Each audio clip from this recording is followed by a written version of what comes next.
मेरे प्रिय श्रोताओं, लता का आपको प्यार भरा नमस्कार। अनिल गर्ग द्वारा लिखित उपन्यास ये रात बड़ी कातिल है, अंतिम छठा भाग। आगे बढ़ने से पहले आपसे अनुरोध है कि मेरे चैनल को सब्सक्राइब करें, लाइक करें, शेयर करें और बेल आइकन दबाना ना भूलें।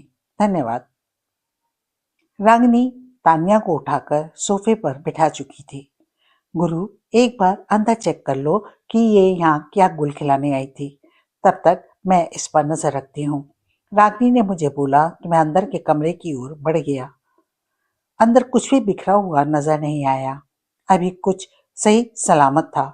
शायद ये लड़की हमसे कुछ पहले ही फ्लैट में घुसी थी। अब या तो इस लड़की की किस्मत खराब थी या हम लोगों की किस्मत अच्छी थी कि ये लड़की यहाँ से कुछ नहीं ले जा पाई थी। मैं एक बार फिर से एक सरसरी नजर डालकर वापस रागिनी के पास आ गया। ये अभी अपने काम को शायद शुरू नहीं कर पाई थी। तभी हम लोग आ गए और ये भागने की कोशिश करने लगी थी। मैंने रागिनी से बोला, किस फिराक में आई थी तुम यहाँ तान्या? रागिनी ने उसकी तरफ देखते हुए पूछा। जिस फिराक में तुम लोग आए हो। मुझे पक्का यकीन है कि देविका ने ही गौरव की जान ली है, तान्या ने बिफरे हुए स्वर में कहा। तुम्हारा गौरव से क्या लेना देना है? मैंने तान्या से पूछा। गौरव इसका बॉयफ्रेंड था, जवाब रागिनी ने दिया था। लेकिन देविका तो उसे अपना बॉयफ्रेंड बता रही थी। मैंने तान्या की ओर देखते हुए बोला। वो कुछ दिनों के लिए हमारे रूममेट थे। गौरव तब भी मेरा ही बॉयफ्रेंड था। फिर मैंने उसे गौरव की कंपनी में नौकरी दिलवा दी थी, तो कमीनी ने खुद गौरव को अपने जाल में फंसा लिया था और उसके पैसे पर अय्याशी करने लगी थी। इस बार तान्या ने अपनी देविका और गौरव के बारे में मुझे बताया। तुम तान्या तक कैसे पहुंची?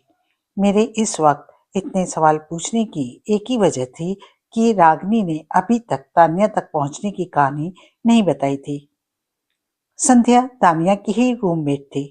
संध्या के रूम पर जब मैं अपनी इन्वेस्टिगेशन के लिए पहुंची थी तो वहां मुझे तान्या मिली थी। तान्या ने ही मुझे धीरज बवानिया के बारे में बताया था कि वो संध्या का बॉयफ्रेंड था। उसके बाद सारी कड़ियां आपस में जुड़ती चली गईं। तभी मैं सौम्या की जान भी बचा पाई थी, रागिनी ने मुझे बताया।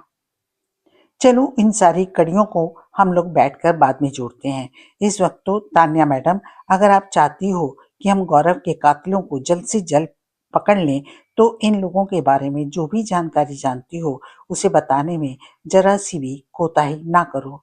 मैंने तान्या की ओर देखकर बोला। मैं हर हाल में गौरव को इंसाफ दिलाना चाहती हूँ।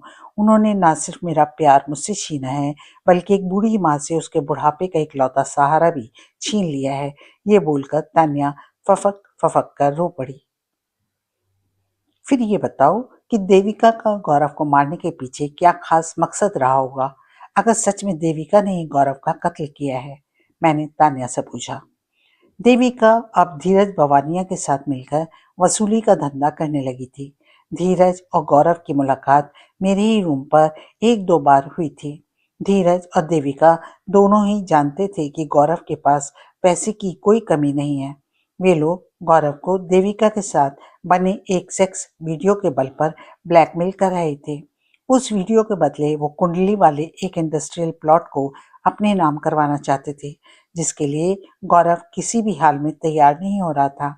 उसी प्लॉट की वजह से उन लोगों ने गौरव की जान ली है। तान्या ने एक नई बात को उजागर किया था। ये अलग अलग केस है रागिनी। मुझे शायद इस केस में मेघना की वजह से फंसाया गया है। तभी मेरी पिस्टल को चुराकर उस पिस्टल से संध्या को मारा गया है। मैंने इस बार रागिनी की ओर देखते हुए बोला। सिर्फ मेघना ही नहीं, इस केस में कई एंगल जुड़े हुए हैं अनुज, लेकिन इन बातों पर चर्चा करने के लिए ये जगह सही नहीं है। जिस तरह से हम लोग यहाँ आए हैं उसी तरह से कोई और लोग भी यहाँ आ सकते हैं। रागिनी ने लाख रुपए की बात बोली थी, लेकिन मैं तो खुद चाहता था कि कोई इस वक्त फ्लैट पर आए और इस केस की कुछ परतें और खोले। लेकिन रागिनी भी अपनी जगह सही थी। तुम यहाँ पर क्या ढूंढने आई थी? मैंने तान्या से पूछा। बस यही सोचकर आई थी कि शायद देविका के फ्लैट में कोई ऐसी चीज मिल जाए जिससे मैं उसे गौरव का कातिल साबित कर सकूं। तान्या ने सपाट स्वर में बोला, तुम्हारी नजर में वो क्या चीज हो सकती है? मैंने फिर से पूछा। कुंडली वाले प्लॉट के कागजात या फिर कोई ऐसा हथियार जिससे गौरव को मारा गया हो। तान्या को शायद खुद नहीं पता था कि वो यहाँ क्या ढूंढने आई थी या वो हमें गोल गोल घुमा रही थी। तुम्हें पता है कि गौरव को कैसे मारा गया था? मैंने अगला सवाल किया। हाँ, उसे पहले खूब दारू पिलाई गई थी, फिर उसे गला घोंटकर मारा गया था। तान्या ने वो बात बताई जो सिर्फ पोस्टमार्टम रिपोर्ट ही बता सकती थी। गौरव को मारने से पहले दारू पिलाई गई थी, ये बात तुम्हें कैसे मालूम? मैंने तान्या के चेहरे पर नजर गड़ाते हुए बोला। वो मुझे फैक्ट्री में काम करने वाले बाबा ने बताया था, वे चौकीदार हैं उस फैक्ट्री में। तान्या लगभग हकलाती हुई बोली। बाबा ने बोला था कि उसे दारू पिलाई गई है, तो बाबा ने उस दारू पिलाने वाले को भी तो देखा होगा ना? मैंने नजरें गड़ाए हुए उससे पूछा। बाबा ने ये नहीं बताया, बस इतना बोला कि गौरव ने उससे बर्फ मंगवाई थी, तो उसने आइडिया लगाया था कि गौरव ने दारू पी होगी। तान्या ने परेशानी भरे स्वर में बोला। रागनी, एक बार इस पूरे फ्लैट की अपने हिसाब से तलाशी लो। तान्या को तो कुछ नहीं मिला, शायद हमें कुछ मिल जाए, मैंने रागनी को बोला। रागनी अजीब सी नजरों से तान्या को घूरती हुई उस फ्लैट में हर दराज को खोलकर देखने लगी। मैं तान्या की बातों को समझ नहीं पाया था। एक तरफ तो वो बोल रही थी कि कुंडली के प्लॉट के पेपर ना कर पाने की वजह से धीरज और देविका ने गौरव को मार डाला, और एक तरफ वो कुंडली के प्लॉट के पेपर देविका के फ्लैट में ढूंढने के लिए आई हुई थी। अनुज, जल्दी यहाँ आओ। तभी रागिनी की व्याकुलता से भरी आवाज मेरे कानों में पड़ी। रागिनी फटी हुई आंखों से बेड के नीचे कुछ देख रही थी। मैंने देखा कि तान्या ने रागिनी की आवाज सुनने के बाद भी अपनी जगह से हिलने का प्रयास नहीं किया था। मैं दरवाजे पर खड़ा हुआ एक नजर रागिनी पर डाल रहा था और एक नजर तान्या पर डाल रहा था। इस बेड के नीचे एक लड़की पड़ी हुई है, रागिनी ने मेरी ओर देखते हुए बोला। रागिनी की बात सुनकर मैं कमरे में बेड के पास जाने के बजाय तान्या के पास लपक कर पहुंचा था। उसके पास पहुंचते मैंने उसके हाथ को अपने हाथों के काबू में कर लिया। बता, कौन है बेड के नीचे? मैंने तान्या की ओर देखते हुए कठोर स्वर में पूछा। मुझे नहीं पता, मैं तो तुम लोगों से सिर्फ 5 मिनट पहले ही आई थी, तान्या ने घबराए हुए स्वर में बोला। गुरु, ऐसा लग रहा है कि इस लड़की को कहीं और से यहाँ पर डाला गया है, क्योंकि इस रूम तो क्या पूरे फ्लैट में किसी संघर्ष के कोई निशान नजर नहीं आ रहे हैं, रागिनी ने अपना ओपिनियन बताया। लेकिन ये तो पता चले कि लड़की कौन है, मैंने रागिनी को बोला। क्या करें, पुलिस को बुलाएं क्या? रागिनी ने मेरी ओर देखकर बोला। लेकिन इस वक्त अपनी यहाँ पर होने की पुलिस को क्या कैफियत देंगे? उल्टा पुलिस हमें ही इस केस में अंदर कर देगी, क्योंकि हम तीनों ही इस वक्त यहाँ गैर कानूनी तरीके से अंदर आए हुए हैं। मैंने अपना दिमाग दौड़ाया। तो हमें क्या करना चाहिए? रागिनी ने मेरी ओर देखकर पूछा। सबसे पहले तो इस फ्लैट से जितनी जल्दी हो हमें दूरी बना लेनी चाहिए, उसके बाद सोचते हैं कि आगे क्या करना है, मैंने रागिनी को बोला। तान्या खामोशी से बस स्याह चेहरे से हमारी बातें सुन रही थी। लेकिन हमारे फिंगरप्रिंट जो यहाँ वहाँ बिखर चुके हैं, उनका क्या करें? रागिनी ने पते की बात बोली थी। उसके बारे में बाद में सोचेंगे, पहले यहाँ से निकलो, मैंने उतावले स्वर में बोला। ये तो देख लो कि लड़की है कौन। रागिनी वहां से हिलने का नाम नहीं ले रही थी। लग रहा था इस केस में एक बार सेंट्रल जेल के दर्शन होकर रहने थे। लड़की कौन है ये हम पुलिस के साथ आकर देख लेंगे। अब और ज्यादा क्यों अपनी फिंगरप्रिंट यहाँ छोड़ रही हो? इस बार मेरे साथ साथ तुम भी अंदर जाओगी तो फिर हमें कौन बचाएगा? मैंने रागिनी को इस हकीकत को समझाया। मेरी बात सुनते ही इस बार रागिनी ने दरवाजे की ओर बढ़ने में देर नहीं लगाई। मैंने अपनी जेब से अपना रुमाल निकाला, पहले उस स्विच बोर्ड से अपने फिंगरप्रिंट साफ किए, फिर उस रुमाल से लाइट बंद की और दरवाजे को लॉक भी रुमाल से साफ करते हुए ही लगाया। उसके बाद हम तीनों उस फ्लैट से दूर होते चले गए। कुछ ही पल में हम अपनी गाड़ी में बैठ चुके थे। तान्या रागिनी के साथ पिछली सीट पर थी और गाड़ी मेरे फ्लैट की ओर उड़ी जा रही थी। दिमाग में अभी भी यही दौड़ रहा था कि वो लड़की आखिर थी कौन। हम 10 मिनट में रात की सुनसान सड़कों का फायदा उठाते हुए मेरे फ्लैट पर पहुंच चुके थे। मेरे दिमाग में अभी भी वो बेड के नीचे पड़ी हुई लड़की घूम रही थी। तुम देविका के फ्लैट तक कैसे आई थी? मैंने उस लड़की के बारे में सोचते हुए तानिया से पूछा। ई रिक्शा से। मेरा घर विजय विहार में ही है, तो ई रिक्शा से आसानी से आ गई। तानिया मेरे इस अजीब से सवाल से बौखला गई थी। रात को 1 बजे तुम्हें ई रिक्शा कैसे मिल गया? मुझे उसकी बात पर विश्वास नहीं था। मेरे घर के पास ही एक भैया रिक्शा चलाने का ही काम करते हैं। उन्हें बोला तो वो मुझे देविका के फ्लैट तक छोड़ गए थे। तान्या हर सवाल का जवाब सोचते हुए दे रही थी। रात को 1 बजे? फिर तो उस रिक्शा वाले भैया से जरूर पूछना होगा कि रात को 1 बजे अचानक से जाने की क्या जरूरत पड़ गई। मैंने उसके जवाब से एक नया सवाल निकाला। पूछा था, लेकिन आप क्यों मुझसे इतने सवाल पूछ रहे हो? क्या आपको मुझ पर शक है? मैंने उस लड़की को मारकर वहां ले जाकर डाल दिया। इस बार तान्या मेरे सवालों से बेजार नजर आई थी। मैं शक कर रहा हूं या नहीं, इस बात को दरकिनार कीजिए। ये बताइए, आपने उस भैया को यहाँ आने की वजह क्या बताई थी? मैं अभी भी अपने उसी सवाल पर अडिग था। मेरी कोई सहेली बीमार है, उसे अभी मेरी जरूरत है, यही बोलकर मैं यहाँ उसे लेकर आई थी। तान्या जवाब सोच चुकी थी। आपने बोला था कि गौरव ने कुंडली वाले प्लॉट के कागज देविका और धीरज के नाम से करने के लिए मना कर दिया था। उसके बाद भी तुम उन्हीं प्लॉट के पेपर वहां ढूंढने गई थी। ये मामला मुझे कुछ समझ नहीं आया। मैंने उसके चेहरे पर अपनी तीक्ष्ण नजरें जमा कर बोला। गुरु, मुझे तो लगता है कि उस देविका के फ्लैट में जो लाश पड़ी है वो देविका या मेघना में से किसी की है, जिसे इसने उनमें से जिंदा बची हुई लड़की के साथ जाकर वहां छिपाया है। इसी बीच रागनी ने भी अपनी सोच दर्ज करवाई। लेकिन अगर उस लाश को ही वहां छिपाने के मकसद होता तो तान्या को वहीं छोड़कर वो दूसरी लड़की क्यों चली गई? मैंने रागनी की सोच से नाइत्तेफाकी जाहिर की। लेकिन गुरु, लाश की हालत बता रही है कि लाश को वहीं पर कहीं बाहर से लाकर डाला गया है, क्योंकि वहां किसी भी प्रकार से कोई संघर्ष के निशान नजर नहीं आए हैं। रागनी ने फिर से बोला। ये भी तो हो सकता है कि मरने वाली को संघर्ष करने का मौका ही ना मिला हो। उसे अचानक से बातों में लगाकर मौत के चंगुल में जकड़ लिया गया हो, इसलिए हमें वहां पर किसी संघर्ष के निशान ना मिले हों। मैंने रागिनी को अपनी सोच से अवगत कराया। फिर तो उस लड़की को मारने का सबसे सुलभ मौका तो सिर्फ तान्या के पास था। रागिनी भी अब तान्या की आंखों में झांक कर सच को तलाश करने लगी थी। मैंने मेघना को नहीं मारा, वो वहां पहले से मरी पड़ी थी। तभी तान्या किसी हिस्टीरिया के मरीज की तरह से चिल्लाई। उसके चिल्लाते ही कमरे में गहरा सन्नाटा पसर गया। मेघना मारी गई? मेरे मुंह से बरबस ही निकला। शिकारन खुद ही शिकार हो गई। रागिनी के मुंह से भी स्वतः स्फुरित निकला।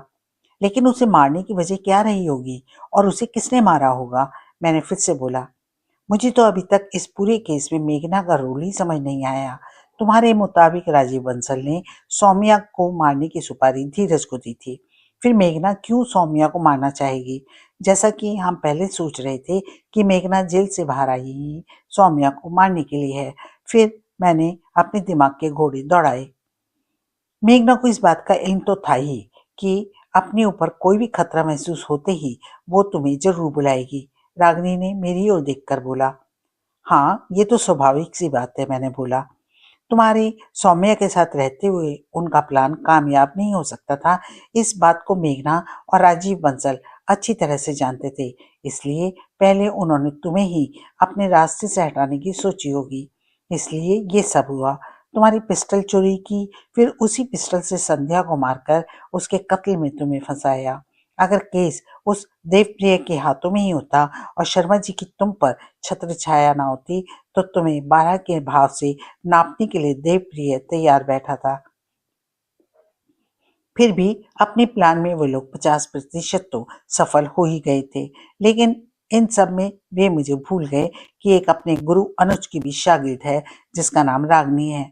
अगर वे लोग मुझे याद रखते तो शायद वो सौम्या को भी मारने में कामयाब हो जाते, क्योंकि जाल तो उन लोगों ने बिछा ही रखा था। रागिनी ने मेरी ओर देखकर मुस्कुराकर बोला। सवाल अभी भी वही है, फिर मेघना कैसे मर गई?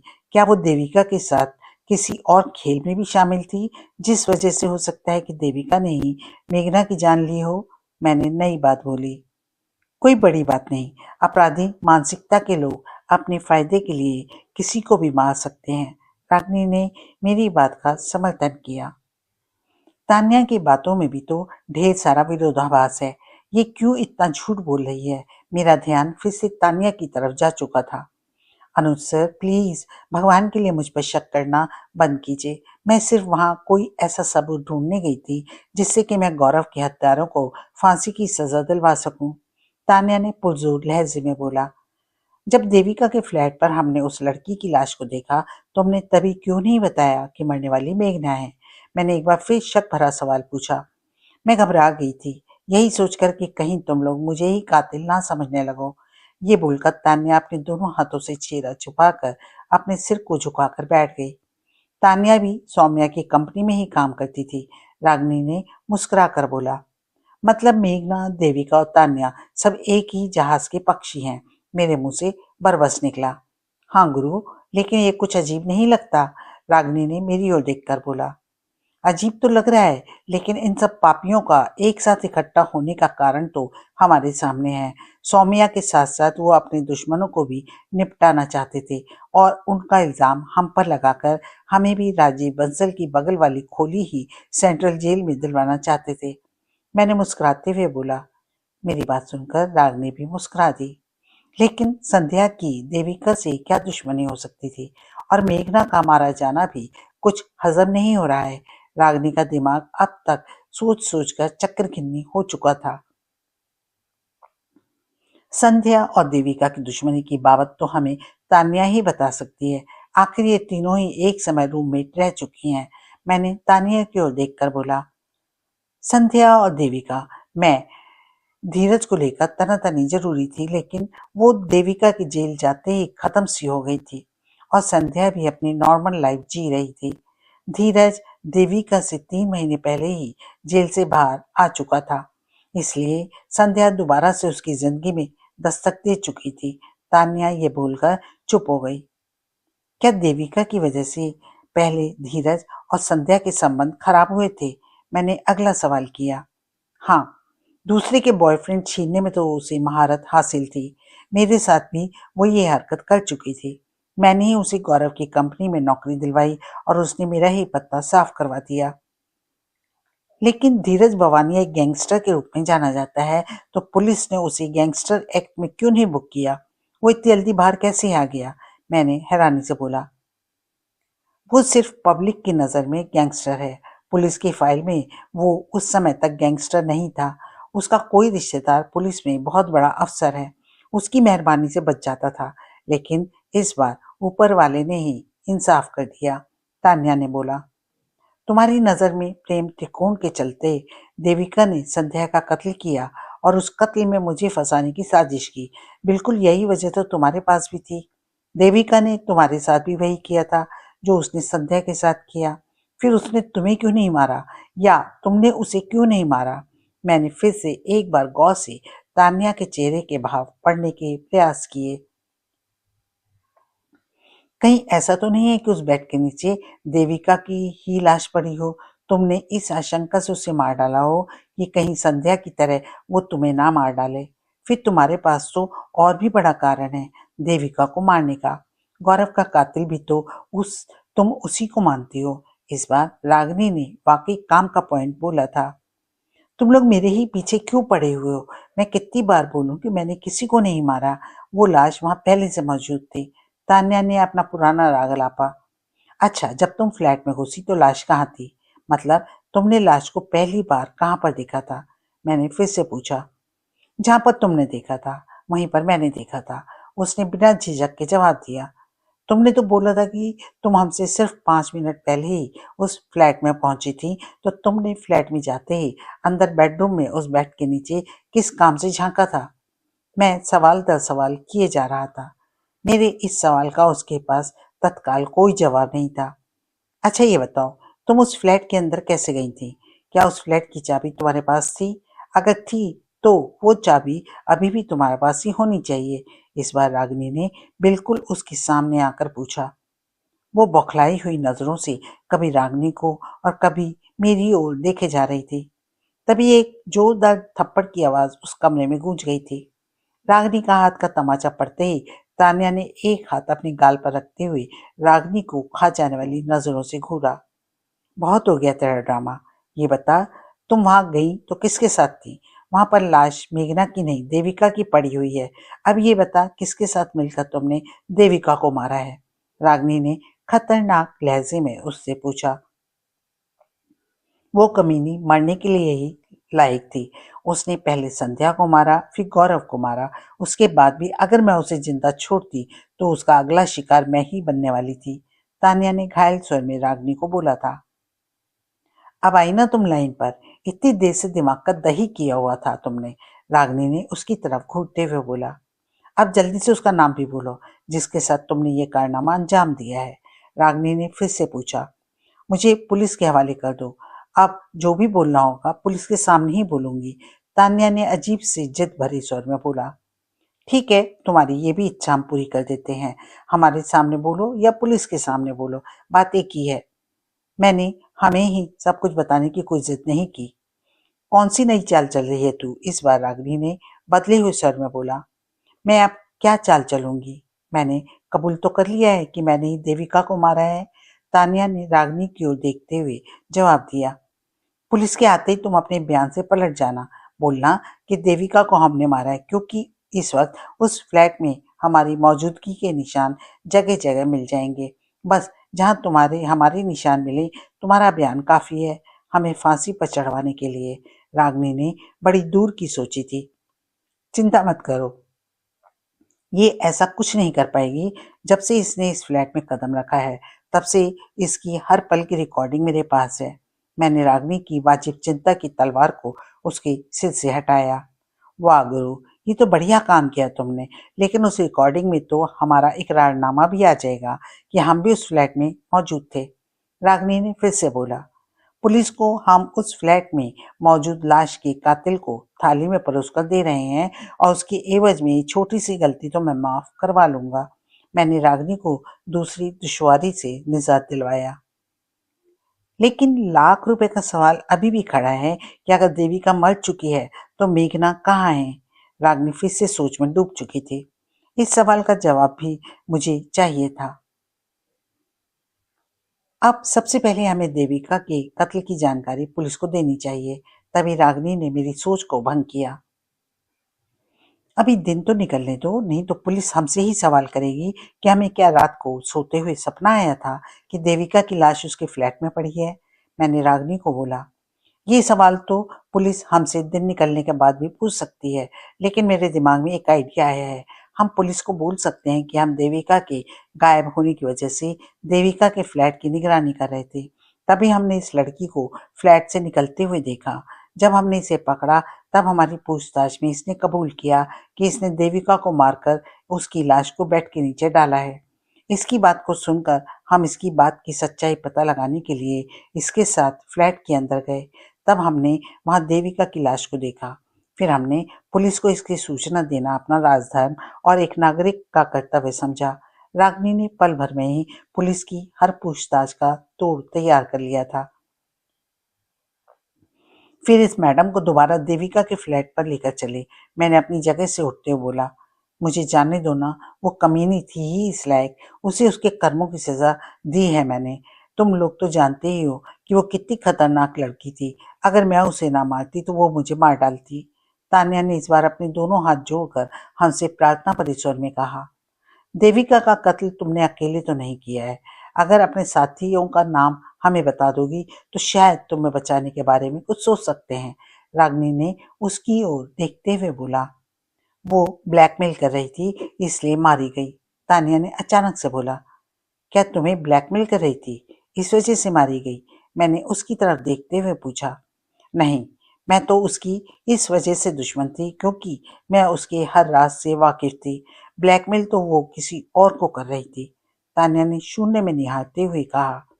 किसे ब्लैकमेल कर रही थी? इस बार रागिनी ने व्यग्र स्वर में पूछा। लेकिन इससे पहले कि वो कोई जवाब देती, मेरे फ्लैट की घंटी घनघना उठी। उस वक्त मेरे फ्लैट पर कौन हो सकता है? मैं यही सोचकर विस्मित नजरों से रागिनी को देख रहा था। कौन हो सकता है? मेरे मुंह से बरबस ही निकला। या तो पुलिस या फिर इस लड़की के साथी, जो भी हो सकता है, देविका के फ्लैट से ही हमारे पीछे लगा हो। रागिनी ने अंदाज लगाया। अब बजाने वाला बिना रुके घंटी बजाए चला जा रहा था। मैं दरवाजा खोलता हूँ, देखते हैं कौन है, मैं ये बोलकर दरवाजे की ओर बढ़ गया। मैंने दरवाजा खोला। सामने सादी वर्दी में एसआई देवप्रिय खड़ा हुआ था। बहरे हो गए हो क्या, जासूस साहब, जो 50 बार घंटी बजाने के बाद दरवाजा खोला है? ये बोलकर देवप्रिय ने अपने एक हाथ से मुझे हटाकर अंदर आने की कोशिश की। अंदर कहाँ घुस रहे हो जनाब? यही दरवाजे पर बोलो, क्या काम है? मैं दरवाजे पर तनकर खड़ा हो चुका था। कानून के काम में टांग अड़ाने का अंजाम जानता है? यहीं से घसीटता हुआ तुझे थाने लेकर जाऊंगा, देवप्रिय ने मुझे धमकी दी। पहली बात तो गैर कानूनी काम तुम कर रहे हो। किसी के घर में उसकी इजाजत के बिना तुम घर में नहीं घुस सकते। और अगर तुम मेरे फ्लैट की तलाशी लेने आए हो तो मुझे सर्च वारंट दिखाओ, नहीं तो अगले आधे घंटे में तुम्हारे सारे सीनियर यहाँ खड़े नजर आएंगे। और यकीन मानना, जो वर्दी तुम घर पर टांग कर यहाँ सादी वर्दी में आए हो ना, वो वर्दी हमेशा के लिए घर पर टकी रह जाएगी। मैंने देवप्रिय को उसी की भाषा में जवाब दिया। मेरे पास एक लड़की के किडनैप की कॉल आई थी और मुझे पता चला है कि वो लड़की तुम्हारे घर में ही है। किसी लड़की को किडनैप करने का मतलब तो जानते ही हो ना? देवप्रिय अभी भी अपने पुलसिया हथकंडे आजमाने से बाज नहीं आ रहा था। रुको, मैं तुम्हारे थाने से ही पता कर लेता हूँ कि ऐसी कोई कॉल आई थी या नहीं, या मुझे फर्जी कहानी सुना रहे हो। थाने से यहाँ आते हुए यहाँ के लिए अपनी रवानगी डालकर आए हो या नहीं, या वो भी यहाँ से जाने के बाद डालोगे? ऐसा नहीं था। हमारी आवाज अंदर तक नहीं जा रही थी, लेकिन रागिनी ने जरूर तान्या को कोई हरकत करने का मौका नहीं दिया होगा। मैंने एक नंबर मिलाकर अभी अपने कान पर लगाया ही था कि देवप्रिया ने एक जोर का धक्का मुझे दिया और फ्लैट में घुसते हुए चला गया। देव, मुझे बचाओ प्लीज, ये लोग मुझे मार डालेंगे। इन लोगों ने देविका को भी मार डाला। ये बोलकर तान्या वहीं सोफे पर बैठे हुए स्यापा करने लग गई थी। तभी रागिनी का एक जोर का थप्पड़ फिर से तान्या के मुंह पर पड़ा। तान्या की बाकी आवाज वहीं उसके मुंह में दफन हो चुकी थी। तभी देवप्रिय रागिनी की ओर झपटा, लेकिन रागिनी ने अपनी पसंदीदा किक पर उसे जहां का तहां रोक दिया। ज्यादा जोश में मत आओ देव बाबू, नहीं तो यहीं छत के पंखे से उल्टा लटका दूंगी। जो तुम हरकत कर रहे हो वो किसी अपराधी की ही हो सकती है, किसी पुलिस अधिकारी की तो नहीं हो सकती। रागिनी ने उसकी अकड़ एक सेकंड में ढीली कर दी थी। मैं एसएचओ महेश्वरी साहब को यहीं बुला लेता हूँ, वो खुद ही इसकी असलियत बता देंगे कि ये यहाँ पर कौन सी कॉल पर आया है। मैंने इस बार महेश्वरी साहब को फोन लगा दिया। मैंने दीवार घड़ी पर एक नजर डाली। सुबह के 4 बज चुके थे। महेश्वरी साहब ने 7-8 बेल जाने के बाद फोन उठाया था। जनाब, इतनी सुबह आपको कष्ट देने के लिए माफी मांगता हूँ, लेकिन क्या आप इसी वक्त मेरे घर आ सकते हैं? आपके एसआई देवप्रिय बाबू मेरे घर पर आकर गुंडागर्दी कर रहे हैं और एक लड़की जो कि एक कत्ल में शामिल है, उसे अपने साथ नाजायज तरीके से ले जाना चाहते हैं। मैंने संक्षेप में महेश्वरी साहब को बात बताई। देवप्रिय वहां क्या कर रहा है? उसे तो 2 दिन पहले ही सस्पेंड किया जा चुका है। महेश्वरी साहब की ये बात सुनते ही मेरे अधरों पर मुस्कान खिल उठी थी। ठीक है सर, फिर तो आपका आना और भी ज्यादा जरूरी है जनाब, मैंने बोला। तो उधर से उन्होंने तुरंत पहुंचने का आश्वासन दिया। मैंने फोन रखती तंज भरी मुस्कान के साथ देवप्रिय की ओर देखा। अब थाने तक घसीट कर ले जाने की बारी तुम्हारी है, सस्पेंडेड पुलिसिए। ये बोलते ही मेरे होठों की मुस्कान और भी ज्यादा गहरी हो गई थी। देवप्रिय जहाँ खा जाने वाली नजरों से मुझे घूर रहा था, वहीं तान्या किसी भयभीत हिरनी की तरह हमारी ओर देख रही थी। अब बताओ, तुम यहाँ कैसे पहुंची? तुम तो सस्पेंड चल रहे हो, फिर कौन सी कॉल तुम्हारे पास आ गई? तुम्हें कैसे पता कि तान्या हमारे पास है? तुम देविका के फ्लैट से ही हमारा पीछा कर रहे थे ना? मैंने देवप्रिय की ओर देखते हुए बोला। तू साले गवर्नर लग रहा है जो मैं तेरे सवालों का जवाब दूंगा।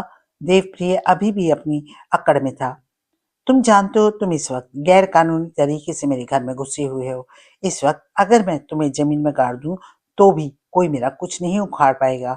वैसे अपने कौन से कर्म की वजह से तू सस्पेंड हुआ है ये तो बता दे, मैंने तंज भरे स्वर में देवप्रिया को बोला। रिश्वतखोर आदमी है, जरूर रिश्वत लेते हुए पकड़ा गया होगा। रागिनी ने भी उसी पर तंज कसा। तान्या डार्लिंग, मुझे लगता है कि देविका को तुमने इसी के साथ मिलकर ठिकाने लगाया है, तभी ये तुम्हारे पीछे यहाँ तक दौड़ता आया है, ताकि अपनी पुलसिया रौब दिखाकर तुम्हें यहाँ से निकलवा कर ली जाए। लेकिन ये आया तो यहाँ पर उसी पुलसिया जलाल के साथ था। मुझे अब इस देवप्रिय की हर हरकत संदिग्ध लग रही थी। तभी मुझे पुलिस जिप्सी के सायरन की आवाज सुनाई दी, जो पल पल मेरे घर के नजदीक आती जा रही थी। जैसे जैसे वो आवाज नजदीक आ रही थी, वैसे वैसे देवप्रिय और तान्या दोनों के ही चेहरे पर बेचैनी बढ़ती जा रही थी।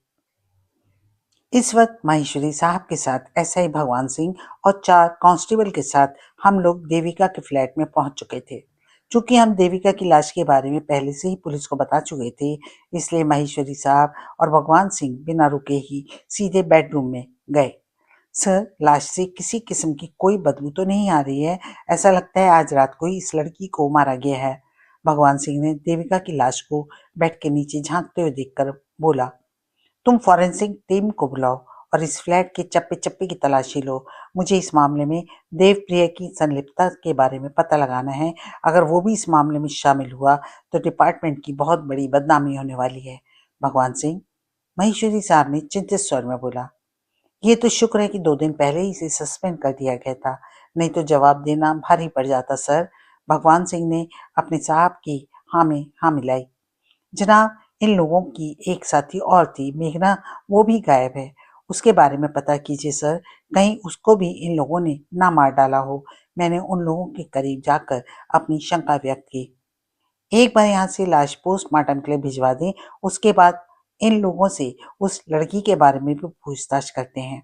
महेश्वरी साहब ने मेरी ओर देखते हुए बोला। लेकिन सर, जब ये केस शुरू हुआ था तब इस केस का इंचार्ज देवप्रिय ही था, फिर वो इस केस में कैसे शामिल हो गया, मैं अभी तक ये नहीं समझ पा रहा हूँ। भगवान सिंह अपनी अलग ही पिपनी बजा रहा था। उसको इस केस से हटाने का कारण भी यही था भगवान सिंह, कि वो इस केस की एक तरफा जांच कर रहा था। वो सिर्फ अनुज को ही इस केस में टारगेट कर रहा था। महेश्वरी साहब ने बोला। यही तो मैं भी कहना चाहता हूँ सर, कि जैसे देवप्रिय अनुज को टारगेट कर रहा था, ठीक वैसे ही अनुज भी तो देवप्रिय को टारगेट कर सकता है। भगवान सिंह ने दौड़ाए तो अपने समझ से अक्ल के घोड़े ही थे, लेकिन मेरी नजर में वो घोड़ों के चक्कर में गधों का दौड़ा बैठा था। मुझे उसे फंसाने या उसे टारगेट करने से क्या हासिल होगा जनाब? मैंने एक तिरछी नजर भगवान सिंह पर डालते हुए पूछा। फिर तो शायद सुबह के 4 बजे हमने ही देवप्रिय को अपने घर आने का निमंत्रण भी दिया होगा, जिसे पाकर वो बंदा दौड़ता हुआ आया और अनुज को बकायदा धक्का देकर घर में घुस गया। रागिनी ने भी लगे हाथों भगवान सिंह को घेर लिया था। मालिक, कोई भी जांच तर्क और तथ्यों के आधार पर होती है।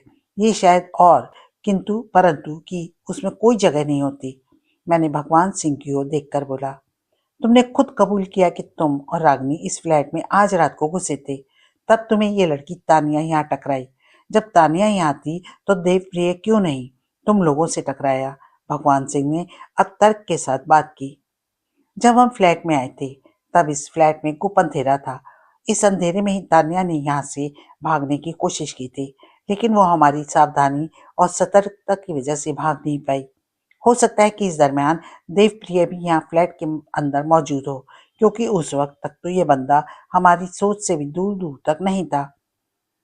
मैंने भगवान सिंह के तर्क का जवाब तर्क के साथ दिया था। साहब, यहाँ एक खून की लकीर नजर आ रही है। तभी अंदर से बेडरूम के साथ वाले कमरे से एक कांस्टेबल की आवाज आई।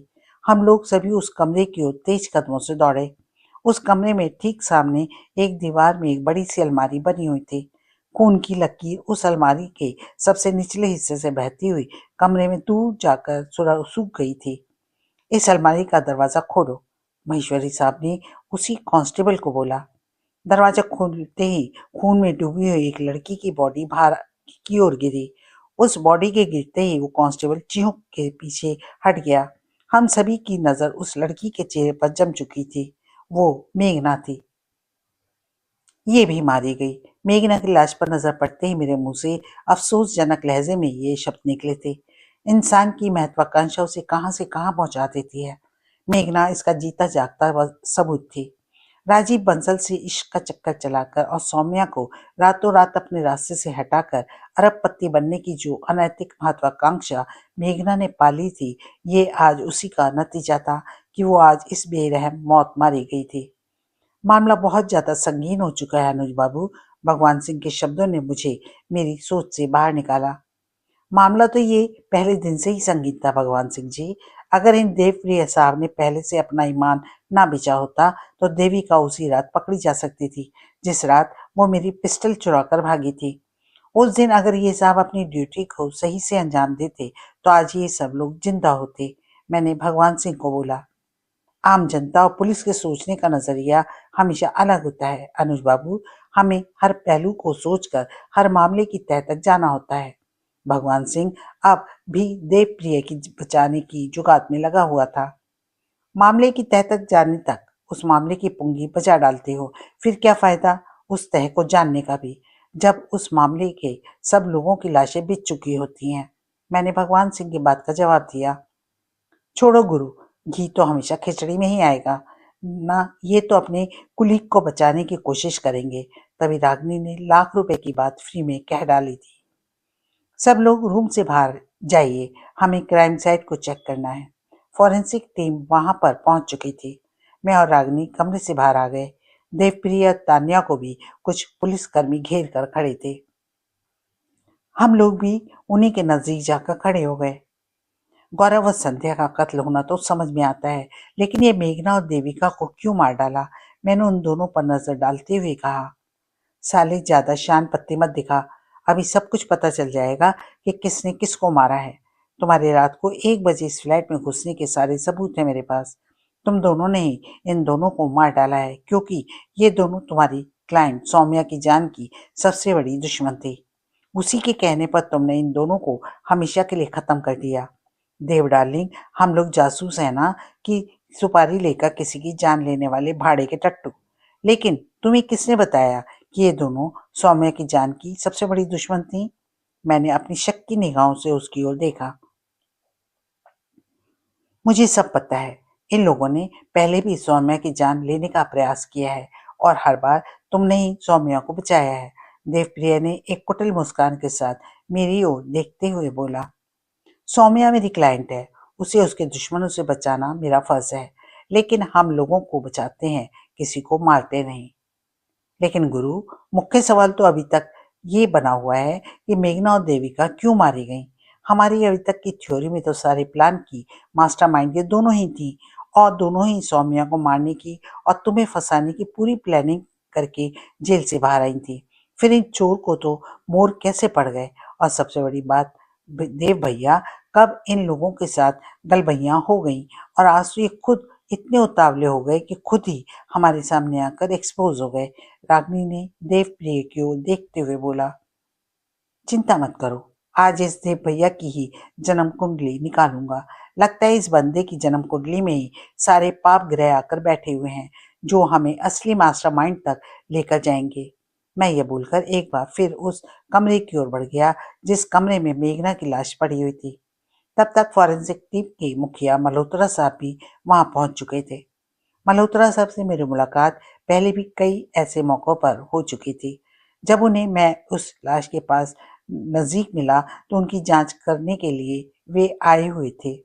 अरे अनुज साहब, आप भी माफ करना, आप पर मेरी नजर नहीं पड़ी थी, लेकिन लगता है कि डिपार्टमेंट ने अब आपकी हर लाश के पास मौजूदगी लाजमी कर दी है, इसलिए आप हर जगह टकरा जाते हो। मल्होत्रा साहब ही एकमात्र ऐसे शख्स थे जो सामने किसी बंदे की लाश पड़ी होने के बावजूद मुस्कुरा सकते थे। अब इस मामले में आपकी और हमारी किस्मत एक जैसी है मल्होत्रा साहब। अब तो लगता है कि अगर किसी दिन लाश ना देखें तो हमें खाना नहीं बचेगा। मैंने मल्होत्रा साहब की ओर देखते हुए उन्हीं की टोन में जवाब दिया। मेरा जवाब सुनकर अगर वो कमरे में से बाहर होते तो अपनी आदत से मजबूर होकर ठाका मार कर हंस पड़ते, लेकिन इस वक्त मेघना की लाश के सम्मान में वो एक गहरी मुस्कान लेकर रह गए। मल्होत्रा साहब, कुछ अंदाजा है इस लड़की का कत्ल तकरीबन कितना समय हो चुका होगा? मैंने एन मौके का फायदा उठाकर अपने मतलब का सवाल पूछ लिया। लाश से बहे खून की फर्श पर जमावट बता रही है कि तकरीबन 8 घंटे से ज्यादा समय इस लड़की का कत्ल हुए हो चुका है। बाकी सही समय तो पोस्टमार्टम की रिपोर्ट ही बताएगी। मल्होत्रा साहब ने तुरंत मेरे सवाल का जवाब दिया। कोई हथियार भी मिला है क्या जिससे मेघना को मारा गया? मैंने फिर से पूछा। हथियार तो कोई नहीं मिला, लेकिन इस लड़की की गर्दन के पिछले हिस्से में बहुत नजदीक से गोली मारी गई है, और वो भी .22 कैलिबर की पिस्टल से। मल्होत्रा साहब ने ये बात बोलकर मेरी परेशानी में इजाफा कर दिया, क्योंकि .22 कैलिबर की पिस्टल खासकर महिलाओं को ध्यान में रखकर बनाई हुई पिस्टल होती है। अब अगर देवप्रिय जैसे खुर्राट पुलिस या किसी को गोली मारेगा तो वो कम से कम .32 कैलिबर की पिस्टल का प्रयोग तो करेगा। गुरु, तुमसे कुछ बात करनी है, तभी रागिनी ने मेरे कान में बोला। मैं रागिनी की बात सुनते ही उसके साथ फ्लैट के दूसरे कोने की ओर चल दिया। गुरु, मल्होत्रा साहब मेघना के कत्ल में जिस पिस्टल के इस्तेमाल होने की बात कर रहे हैं, वो पिस्टल मैंने किसी के पास देखा है। रागिनी की बात सुनकर मेरी आंखों की चमक बढ़ चुकी थी। किसके पास? सौम्या के पास। .22 कैलिबर की पिस्टल को मैंने देखा था। मेरे साथ उसने एक मौके पर उस पिस्टल को निकाला था। रागिनी की बात सुनते ही मेरी आंखों में उभरी हुई चमक बुझ गई। तुम्हारी बात सही है रागिनी, लेकिन मेरा दिल नहीं मानता कि सौम्या किसी को मार सकती है। तुम उसको अपने दिमाग से निकाल कर किसी और के बारे में सोचो। और फिर पिछले 3 दिनों से वो तुम्हारे साथ साय की तरह थी, फिर कैसे उसने किसी का कत्ल कर दिया? मैं लगातार अपने तर्क से रागिनी की बात को काटने का प्रयास कर रहा था। लेकिन गुरु, जब मेघना और देविका का कत्ल हुआ था तो वो मेरे साथ नहीं थी। इस बार रागिनी की बात सुनकर अबोर हो चुका था। अगर ऐसी बात है तो मैं एक बार खुद सौम्य से बात करके देखता हूँ। मुझे यकीन है कि वो मेरे सामने झूठ नहीं बोल पाएगी, मैंने बुझे हुए स्वर में कहा। लेकिन उस वक्त मैं भी तुम्हारे साथ रहूंगी गुरु, और बात भी मैं ही करूंगी। रागिनी की बात सुनकर मैंने सहमति में अपना गर्दन को हिलाया। जासूस साहब, हमारे साथ ही थाने चलोगे या अपनी गाड़ी से थाने आ रहे हैं? भगवान सिंह ने मुझसे पूछा। अगर हम लोगों को भी आपने हिरासत में लिया है तो कानूनी रूप से आपकी जिप्सी में ही चलने के लिए मजबूर हैं जनाब, नहीं तो हम अपनी गाड़ी से तो आपके बिना कहे भी थाने ही आ रहे हैं। मैंने भगवान सिंह के टोन में ही उसे जवाब दिया। साहब का आदेश नहीं है तुम्हें अरेस्ट करने का, नहीं तो कत्ल की परिस्थितियों को देखकर और घटना स्थल पर तुम्हारी मौजूदगी को देखते हुए तुम्हें अरेस्ट करना तो बनता है। बहरहाल तुम लोग अपनी गाड़ी से आ सकते हो। अफसोसजनक लहजे में बोलकर भगवान सिंह जिप्सी की ओर जा चुका था, और मैं रागिनी के साथ अपनी गाड़ी की ओर बढ़ गया। मैंने गाड़ी को स्टार्ट करते ही उसे जिप्सी से विपरीत दिशा में घुमा दिया। क्या हुआ, अभी थाने चलने का इरादा नहीं है क्या? रागिनी ने मेरी ओर देखते हुए पूछा। पहले अपने पंजाबी पूत से मिलने जाना है, मैंने रागिनी की ओर देखकर बोला। मैंने अपनी गाड़ी के ब्रेक केशवपुरम स्थित रुपेश के फ्लैट के बाहर लगा दिए थे। रुपेश कालरा, जिसका काम ऑनलाइन लोगों के साथ ठगी का धंधा करना था, अपने इसी धंधे की वजह से वो जेल यात्रा भी कर आया था। दिमाग के मामले में इतना तेज तर्रार इंसान था कि ठगी की कोई भी ऐप वो खुद ही तैयार कर लेता था। यहाँ तक कि सरकारी वेबसाइट की भी क्लोन साइट तैयार करके लोगों को चूना लगाने में माहिर था। लोगों की कॉल डिटेल निकालना उसके लिए बाएं हाथ का काम था। एक केस में उसकी मेरी मुलाकात हुई थी, तब से तकरीबन हर केस में मुझे उसकी सेवाओं की जरूरत पड़ती थी। वैसे आजकल वो ठगी के धंधों से दूर होकर पारुल नाम की एक लड़की के साथ मस्त जिंदगी बिता रहा था। पारुल आई तो उसके पास एक ठगी के धंधे की ऐप बनाने के लिए थी, लेकिन वो खुद ही ठगी का शिकार हो गई और वो रुपेश के मोहपाश में बंधकर उसके साथ रहने लगी। जब मैंने रुपेश के दरवाजे की घंटी बजाई तो दरवाजा पारुल ने ही खोला था। हमें देखते ही उसके होठों पर एक गहरी मुस्कान उभर आई थी। क्या हुआ गुरु, क्या काम पड़ गया? रुपेश ने हमें सोफे पर बैठने का इशारा करते हुए कहा। 3 नंबरों की कॉल डिटेल चाहिए, जितनी जल्दी हो सके। ये समझ लो इस केस में तुम्हारे गुरु की भी गर्दन फंसी हुई है, मैंने रुपेश की ओर देखते हुए बोला। ठीक है गुरु, आज दोपहर तक तीनों नंबरों की डिटेल मिल जाएगी, आप मुझे तीनों नंबर लिखवा दो। ये बोलकर रुपेश ने एक दराज से मुझे कागज और पेन निकाल कर दिया, जिसे रागिनी ने पकड़ा और उस पर तान्या सौम्या और देवप्रिया के नंबर लिखने लगी। उसके बाद हम नाश्ते में गर्मा गर्म परांठे और चाय पीकर वहां से रोहिणी थाने की ओर निकल गए। थाने में हमारा बेसब्री से इंतजार हो रहा था।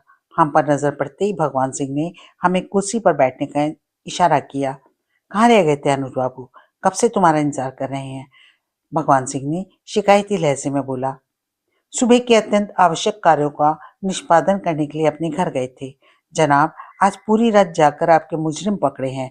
अभी कुछ देर में इस पूरी साजिश से भी पर्दा उठा देंगे, मैंने विश्वास भरे लहजे में बोला। इलाके में 4 मर्डर सिर्फ हफ्ते भर में हो गए हैं, इसलिए एसीपी शर्मा जी खुद आ रहे हैं। उनके सामने ही अब सब राज के पर्दे उठेंगे, भगवान सिंह ने मेरी ओर देखकर बोला। शर्मा जी ने आते ही सबसे देरी से आने के लिए क्षमा मांगी थी। मैंने रागिनी को अभी बाहर भेजा हुआ था। रुपेश ने दोपहर तक कॉल डिटेल देने का वादा किया था। अनुज, तुम अपनी हरकतों से कब बाज आओगे? इस बार फिर तुम मकतूल के घर में उसका ताला खोलकर घुसे थे। शर्मा जी को शायद यहाँ की रात की पूरी रिपोर्ट जा चुकी थी। जहाँ अपना मैं तो अपनी नींद हराम करके वहां उसके फ्लैट पर नजर रखने के लिए गया था, क्योंकि वे दोनों महतरमा 2 दिन से गायब थी। हम लोग बाहर से ही फ्लैट की निगरानी कर रहे थे कि हमें उस फ्लैट से एक लड़की निकलती हुई दिखाई दी। इतनी रात को उस लड़की को उस बंद पड़े हुए फ्लैट से बाहर निकलते हुए देखकर हमने उस लड़की को दबोचा तो वो देविका की पुरानी रूममेट निकली। फिर हम उसे ये देखने के लिए फ्लैट में वापस ले गए कि ये गड़बड़ करके क्या भागी है। मैं पहले से रागिनी की सुझाई हुई कहानी को रट चुका था। फिर जब तुमने फ्लैट में लाश को देख लिया था, तुमने उसी समय पुलिस को सूचना क्यों नहीं दी?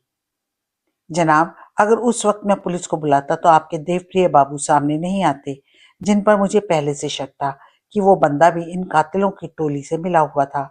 मैं लड़की को वहां से अपने घर ले गया तो देवप्रिय के मन में यही उथल पुथल चलती रही कि मैं पता नहीं तान्या से क्या क्या उगलवा रहा होऊंगा। इसी वजह से देवप्रिय सस्पेंड होने के बावजूद दौड़ता हुआ मेरे घर पहुंचा और झूठी किडनैप कॉल की कहानी सुनाकर तानिया को वहां से जबरदस्ती ले जाने का प्रयास करने लगा। मैंने इस बार शर्मा जी की ओर देखते हुए जवाब दिया। उसके बाद क्या किया तुमने? शर्मा जी मुझे अपनी बात कहने का मौका दे रहे थे। जैसे ही देवप्रिय सामने आया, मैंने उसी वक्त महेश्वरी साहब को पूरी बात बताई। साहब ने मुझे बताया कि देवप्रिय बाबू तो 2 दिन पहले ही सस्पेंड हो चुके हैं और उसके बाद तो मेरे सामने पूरी कहानी शीशे की तरह साफ हो चुकी थी। मैंने बताया, जब तुम उस लड़की को पहली बार उस फ्लैट में दोबारा लेकर गए थे, तब तुमने दूसरी लड़की की लाश नहीं देखी? शर्मा जी ने पूछा। सच बताऊं सर, मैं उस वक्त उस लाश को वहां देखकर बहुत घबरा गया था और मैं ये भी नहीं चाहता था कि तानिया हमारे पास से भाग जाए। इसलिए उस वक्त दिमाग में यही आया कि पहले तानिया को यहाँ से कहीं और लेकर चलो। तानिया को हमारे साथ देखकर तानिया के साथी का सामने आना अवश्यंभावी था और वैसा ही हुआ भी। मैंने अपनी वाकपटुता का परिचय दिया। ये बात कुछ हजम नहीं हो रही है कि तुम और लाश देखकर डर गए। शर्मा जी मेरी रग रग से वाकिफ थे। मैं जानता था शर्मा जी को मेरी इस कहानी पर विश्वास नहीं होगा। सर, लाश से तो मैं कम घबराया था, लेकिन इस बात से ज्यादा घबराया था कि अगर लाश के साथ में यहाँ पर पुलिस को मिला तो इस बार पुलिस मेरा रिमांड लिए बिना नहीं छोड़ेगी। मैंने सच्चाई बताई। अब आए ना तुम लाइन पर। अब इस बात से भी इत्तेफाक करोगे ना कि जब इस केस में तान्या और देवप्रिया से पूछताछ जितनी जरूरी है, उतनी ही तुमसे भी पूछताछ जरूरी है। सर, इस गरीब पर तो ये अत्याचार किस लिए? मैंने हैरानी से शर्मा जी की ओर देखते हुए बोला। क्योंकि इतनी देर से तुम सिर्फ बातें कर रहे हो, कोई सबूत नहीं पेश कर रहे हो। तभी रागिनी ने कमरे में कदम रखा। रागिनी मैडम, आप कहाँ लापता थी? आपके गुरुदेव किसी दिन आपकी भी जेल यात्रा करवा देंगे। शर्मा जी आज पता नहीं किस मूड में आए थे। सर, ऐसे कर्म ना मैं करती हूँ और ना गुरु करते हैं। केस की इन्वेस्टिगेशन में थोड़ी बहुत जो कानून से इतर जाकर हमसे गलतियां होती हैं, उससे भी कहीं ना कहीं सिर्फ कानून की मदद करने की भावना छुपी होती है, जिन्हें आप जैसे दयालु अफसर बड़ा दिल रखते हुए माफ कर देते हैं। रागिनी की बात सुनकर शर्मा जी के चेहरे पर एक गहरी मुस्कान खिल उठी थी। अनुज बाबू, गुड़ गुरु गुड़ रह गया और शागिर्द शक्कर हो गई, शर्मा जी ने उसी गहरी मुस्कान के साथ बोला। तभी रागिनी ने मेरे कान में कुछ आकर बोला। सर, अब आप तान्या और देवप्रिया को भी यहाँ बुला लीजिए और उससे पहले इस आदमी को फोन करके यहाँ बुलवा लीजिए या इसके ठिकाने से इसे उठवा लीजिए। मैंने एक नंबर टेबल पर शर्मा जी के सामने पड़े एक नोटपैड पर लिखते हुए बोला। ये कौन है? शर्मा जी ने पूछा। ये वो शख्स है जिसके साथ पिछले 3 दिनों में तान्या ने सबसे ज्यादा बात की। हथियारों की अवैध सप्लाई करता है। जिस .22 कैलिबर की पिस्टल से मेघना के गले में गोली मारी गई है, वो पिस्टल इसी शख्स से तान्या ने खरीदी थी। मेरी इस बात से वहां एक बारगी तो सन्नाटा छा गया था। मेघना को जिस पिस्टल से तुमने गोली मारी थी, वो पिस्टल तुमने कहाँ से खरीदी थी? शर्मा जी ने बिना किसी भूमिका के सीधा सवाल पूछकर तान्या के चेहरे पर अपनी नजर जमा दी। जवाब दो। कोई जवाब न पाकर शर्मा जी ने इस बार हल्के से गुस्से भरे स्वर में कहा, सर, मैंने किसी को गोली नहीं मारी। मुझे तो पिस्टल चलानी भी नहीं आती। तान्या को अब तक संभलने का मौका मिल गया था। मतलब तुम सिर्फ गला दबा सकती हो, गोली नहीं मार सकती? इस बार मैंने तान्या को घूरा। तू क्यों हीरो बन रहा है भाई? साहब पूछ रहे हैं ना, तो उन्हें ही पूछताछ करने दे। अगर दोबारा तेरी बिना पूछे आवाज सुनाई दी तो मुझसे बुरा कोई नहीं होगा। शर्मा जी ने उसे तुरंत डांट लगाते हुए बोला, सर, ये सब इसी का किया धरा है। इसने अपने क्लाइंट को रास्ते का कांटा हमेशा के लिए निकालने के लिए ही मेघना को गोली मारी है। देवप्रिय अभी भी बोलने से बाज नहीं आ रहा था। कोई सबूत है तेरे पास? सबूत दो मुझे, अभी इसे जेल भिजवाता हूँ, शर्मा जी ने भड़कते हुए कहा। साहब, मेघना और देविका की मौत का सबसे ज्यादा फायदा सौम्या को हुआ है। देवप्रिय बिल्कुल वही सोच रहा था जो सुबह हम लोग भी सोच रहे थे। कैसा फायदा? वो तो खुद अरबपति है और ये दोनों लड़कियां तो खुद उसके यहाँ नौकरियां करती थी, तो जाहिर है इनके पास इतनी दौलत तो होगी नहीं कि उन्होंने उस सारी दौलत को सौम्य के नाम कर दिया हो और फिर सौम्य ने उस दौलत को जल्दी से जल्दी अपने नाम करवाने के लिए इन दोनों को मरवा दिया हो। मैं उस पूरी फैमिली को पिछले 3 सालों से जानता हूँ, इसलिए कुछ भी बोलने से पहले सोच समझ लो। शर्मा जी देवप्रिय पर बुरी तरह भड़क चुके थे। सौम्या को इस तरह से मरवाने की जरूरत क्या थी? अगर वे फिर से कोई हमला सौम्या पर करती तो कानून भी अपनी आत्मरक्षा का अधिकार सौम्या को देता है। सौम्या के साथ उसके निजी हथियारबंद सुरक्षा गार्ड भी हर वक्त साथ होते हैं। वो उनसे गोली मरवा देती। शर्मा जी ने कायदे की बात बोली थी। देवप्रिय ने अजीब सी नजरों से शर्मा जी की ओर देखा। सर, जो नंबर अभी आपको अनुज सर ने दिया है, वो एक अवैध हथियार बेचने वाला आदमी है जिसकी पिछले 3 दिनों में तान्या से सबसे ज्यादा बात हुई है। इस बार रागिनी ने ये बोलते हुए तान्या की ओर नजर घुमाई। उसने नजर चुराने का प्रयास किया। बताओ तान्या, इस आदमी से किस बात के लिए बात की थी? शर्मा जी ने इस वक्त पूरी बातचीत की कमान संभाल ली। सर, मैं तो ये कहना चाहूंगा कि सजीत नाम के आदमी को ही उठवा लीजिए। वो खुद ही बता देगा कि उसने वो .22 कैलिबर की पिस्टल इसे कितने में बेची थी। इस बार मैंने भी तान्या को घेरा। भगवान सिंह, इस नंबर की लोकेशन चेक करो और ये आदमी जहां भी मिले इसे उठा कर लाओ। अब वो ही इस पूरे मामले से पर्दा उठाएगा। शर्मा जी के बोलते ही भगवान सिंह ने उस नंबर को लिया और कमरे से बाहर निकल गया। भगवान सिंह के जाते ही तान्या बेचैनी से अपना पहलू बदलने लगी। वो बार बार देवप्रिय की ओर देख रही थी और देवप्रिय उससे नजरें बचा रहा था। तान्या, वो अब तुम्हारे लिए कुछ नहीं करेगा। उसकी तो खुद गर्दन फंसी हुई है। वो तुम्हें क्या बचाएगा? उसकी तरफ अब उम्मीद भरी नजरों से देखना बंद करो और जो भी सच्चाई है उसे बयान कर दो। शर्मा जी बड़े दयालु इंसान हैं। वो तुम पर रहम करके बख्श भी सकते हैं। मैंने सही मौके को तान्या के नाम की इस कमजोर कड़ी को पहचान लिया था। अनुज सर, मैंने कुछ नहीं किया। सब कुछ देव का किया धरा है। इसी ने देविका का गला घोट कर मारा है और मेघना को भी इसी ने गोली से मारा है। तान्या पर मेरा काला जादू चल गया था, लेकिन तभी उसके साथ खड़ा हुआ देवप्रिय उस पर झपट चुका था। उसके झपटते ही मैं भी उस पर झपट चुका था। इससे पहले कि महेश्वरी साहब उठकर आते, मैं उसको कब्जे में कर चुका था। तभी शर्मा जी ने बेल बजाई और 4-5 कांस्टेबलों को अंदर बुलाया। उन सभी को देवप्रिय को अपने घेरे में लेने का आदेश दे दिया। तान्या, तुम्हें घबराने की जरूरत नहीं। इसने अगर फिर से कोई ऐसी हरकत की तो इसकी ऐसी हालत कर देंगे कि यह जिंदगी में कुछ करने के काबिल नहीं रहेगा। शर्मा जी ने तान्या को आश्वासन दिया। जी सर, जिस दिन संध्या का कत्ल हुआ था उसी दिन ये उस केस की जांच करने के लिए मेरे रूम पर आया था, क्योंकि संध्या मेरी ही रूममेट थी। ये बोलकर तान्या को एक पल को चुप होना पड़ा। इन्होंने उस दिन मुझे बुरी तरह डराया, यहाँ तक कि संध्या के कत्ल के केस में मुझे फंसाने की धमकी थी। मैं बहुत बुरी तरह डर गई थी। इंसान को अगर कोई परेशान करता है तो वो पुलिस के पास जाता है। यहाँ तो पुलिस वाला ही मुझे डरा धमका रहा था, क्योंकि मैं इतने बड़े शहर में अकेली रहती हूँ। जांच के नाम पर ये मेरा मोबाइल भी अपने साथ ले गया। आज तक वो मोबाइल इसी के पास है। संध्या के मर्डर वाले दिन के बाद से जितने भी कॉल उस फोन से हुए हैं वो सब इसी ने किए हैं। मैं तो किसी भी हथियार बेचने वाले को जानती भी नहीं। इसने ही मेघना को सबसे पहले गोली मारी थी। उसके बाद इसने देविका को वहां बुलाया था, लेकिन इसने देविका को गोली नहीं मारी, बल्कि जब वो सोफे पर बैठ गई तो अपने रुमाल से उसका गला घोंट दिया। इसके बाद देविका की लाश को उसके बेडरूम के नीचे खिसका दिया। उसके बाद मुझे ये थोड़ी देर आने के लिए बोलकर गया, तो वो उस पिस्टल को नाले में फेंक कर अभी आ रहा है।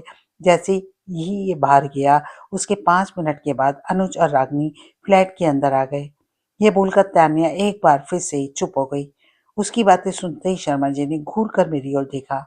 मैंने क्षमा प्रार्थी मुद्रा में अपने कान को हाथ लगाया, क्योंकि तान्या के बयान ने मेरे झूठ की पोल खोल दी थी। फिर अनुज और रागिनी ने अंदर क्या किया? शर्मा जी की जगह इस बार माहेश्वरी साहब ने पूछा। इनके अंदर आते ही मैं समझ गई कि देव की जगह कोई और आया है, इसलिए मैं दरवाजे की तरफ वहां से दौड़ी, क्योंकि फ्लैट में उस वक्त 2 ही लाशें पड़ी थी। उन लाशों के चक्कर में मैं ना फंस जाऊं, इसलिए मैंने भागना ठीक समझा। लेकिन रागिनी और अनुज ने मुझे पकड़ लिया। एक बार फिर तान्या चुप हो गई। उसके बाद रागिनी मैडम और अनुज मुझसे वहां आने का कारण पूछने लगे। मैं उल्टा सीधा जवाब देकर इन्हें घुमाने लगी। तभी रागिनी उस फ्लैट की तलाशी लेने के लिए देविका के बेडरूम में गई, और वहां तलाशी लेते हुए उनकी नजर बेड के नीचे पड़ते ही उन्होंने आवाज लगाकर अनुज को बुलाया। अनुज ने उस लाश के बारे में मुझसे पूछा तो मैं एकदम से अनजान बन गई। उसके बाद अनुज और रागिनी मुझे वहां से अपने फ्लैट पर ले आए। वहां भी मैं अनुज और रागिनी को बरगला रही थी। तभी देव वहां पर आ गया। उस समय इसके वहां आने पर इसने खुद को एक्सपोज कर लिया था। तान्या ने यह बोलकर इस बार देव की तरफ हिकारत भरी दृष्टि से देखा। उसके बाद की सारी कहानी तो आपको मालूम ही है साहब, मैंने माहेश्वरी साहब की ओर देखते हुए बोला। इस लड़की ने तुम्हें पूरा एक्सपोज कर दिया है देवप्रिय। अब तुम ये बताओ कि तुमने मेघना और देविका को क्यों मारा, और ये सारी साजिश किसके इशारे पर तुमने रची थी? शर्मा जी ने कठोर स्वर में देवप्रिय को बोला। साहब, गलती हो गई, इस बार बचा लो। फिर जिंदगी में दोबारा ऐसी गलती नहीं करूंगा। काफी देर के बाद देव के प्रिय के मुंह से कोई बोल फूटा था। अब तेरी भलाई इसी में है कि तू अपनी राम कहानी आराम से सुना दे। तेरे साथ स्टाफ का होने की वजह से बस एक ही शर्म करूंगा कि तू हमारी 3rd डिग्री से बच जाएगा। शर्मा जी उसे तरीके से समझा रहे थे। रोहिणी थाने में तैनाती से पहले मेरी तैनाती महिला जेल में थी। वहीं मेरी मुलाकात मेघना से हुई। मेघना ने ही मेरी जान पहचान देविका से करवाई। दोनों लड़कियां गजब की सुंदर थी सर, जिस वजह से मैं उनके मोह पाश में बनता चला गया।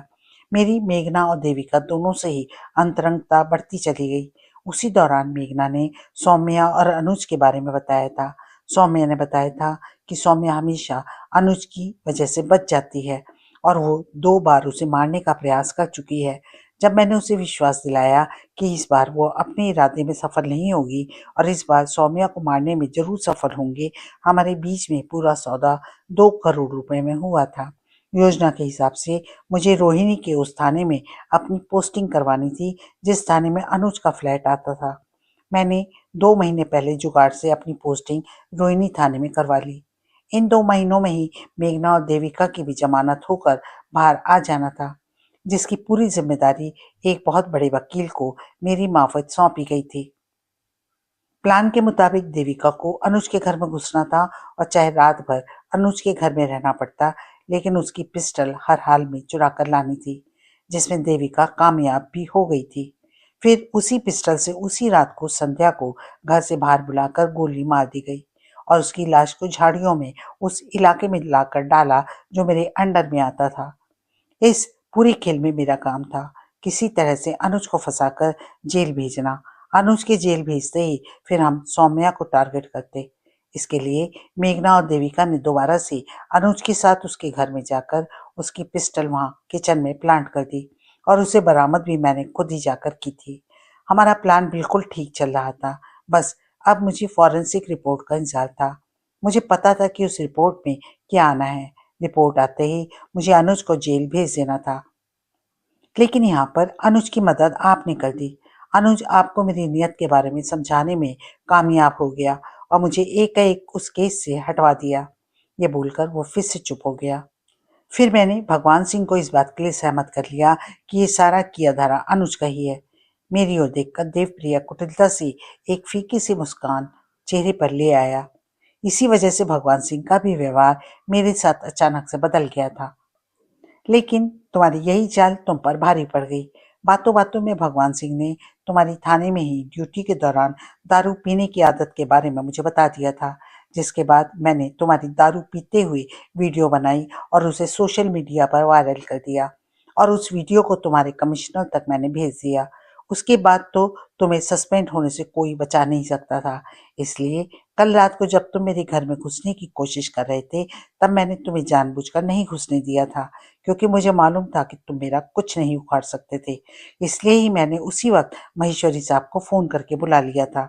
मैंने उसकी कुटिल मुस्कान का जवाब पूरी कुटिलता से दिया। रागिनी ने भी मुरीद नजरों से मेरी ओर देखा, क्योंकि इस बात की जानकारी तो रागिनी को भी नहीं थी। मेघना और देविका को मारने की क्या वजह थी? शर्मा जी ने मेरी बात खत्म होते ही पूछा। अनुज को जेल नहीं भिजवा सकने के कारण उसने डील के 2 करोड़ देने से मना कर दिया। ऊपर से रागिनी की वजह से सौम्या को धीरज भवानिया के हाथों से मरवाने का प्लान भी फेल हो गया था, बल्कि खुद धीरज ही मारा गया था। इतने झमेले में फंसने के बाद जब मेघना ने पैसे देने से मना कर दिया तो मेरा दिमाग घूम गया। बस तभी उन दोनों को मारने की सोच लिया था। देवप्रिय अब कुछ भी बताने से संकोच नहीं कर रहा था। इससे आगे की दास्तान मुझसे सुन मेरे जिगर के छल्ले। तेरे इरादों को मैं पहले दिन ही पहचान गया था, जब तुम संध्या के कत्ल की सही से जांच करने की जगह सिर्फ सारी बैटिंग मुझे फंसाने के लिए कर रहे थे। इसलिए हमारी एक अंडरकवर एजेंट हर वक्त तुम्हारे साथ लगी हुई थी। तान्या को हमने ही शर्मा जी के साथ मिलकर तुम्हारे साथ प्लांट किया था, इसलिए तुम्हारे हर कदम की जानकारी हमारे पास रहती थी। अब समझ में आया कि तू कैसे हमारी जाल में फंसा। आज शर्मा जी भी यहाँ इत्तेफाक से नहीं बैठे हैं, बल्कि तेरे लिए ही खास तौर पर यहाँ आए हैं। अब बस एक ही सवाल का जवाब और चाहिए। कुमार गौरव को किसने मारा था? मैंने सारे रहस्यों पर से पर्दा उठाते हुए पूछा। संध्या के कत्ल के वक्त गौरव देविका के साथ ही था। कल को वो अपना मुंह किसके सामने ना खोल दे, इस वजह से देविका और धीरज ने उसे बेहिसाब दारू पिलाकर उसका गला घोंट कर मारा था। मैंने देखा कि ये बात सुनते ही तान्या के चेहरे पर उदासी की काली घटा छा गई। जिस .22 कैलिबर की पिस्टल से मेघना को मारा, वो पिस्टल कहाँ छुपाई है? मेरे तर्कस में से आखिरी सवाल ही बचा था। सेक्टर 24 के नाले में फेंक दिया था उस पिस्टल को, देवप्रिय ने बेशर्मी से बोला। मैंने एक हल्की सी मुस्कान के साथ शर्मा जी की ओर देखा। ले जाओ इसे और लॉकअप में डाल दो। कल सुबह इसे कोर्ट में पेश करना है। शर्मा जी ने हिकारत भरी निगाहों से उसे देखते हुए बोला। शर्मा जी का आदेश पाते ही वहां मौजूद कांस्टेबल उसे धकेलते हुए कमरे से बाहर ले गए। कुछ देर बाद ही उस कमरे में कॉफी का दौर चल रहा था। शर्मा जी ने एक बार फिर से हम दोनों को मुरीद नजरों से देख रहे थे। सुनो, अब तुम लोगों को शादी कर लेनी चाहिए। तभी शर्मा जी ने मेरी और रागिनी की शादी का शगुफा छोड़ दिया। लगता है इस दुनिया में मेरी शादी के अलावा और कोई टॉपिक ही नहीं बचा है, रागिनी ने बेजार स्वर में बोला। रागिनी, जल्दी से अनुज सर का हाथ थाम लो, नहीं तो मैं भी लाइन में लगी हुई हूँ। ये बोलकर तान्या बेबाकी से हंसी। उसकी इस हंसी में सभी ने मिलकर साथ दिया था। आज का उपन्यास यहीं समाप्त होता है। नए उपन्यास के साथ पुनः उपस्थित होती हूँ। तब तक के लिए नमस्कार।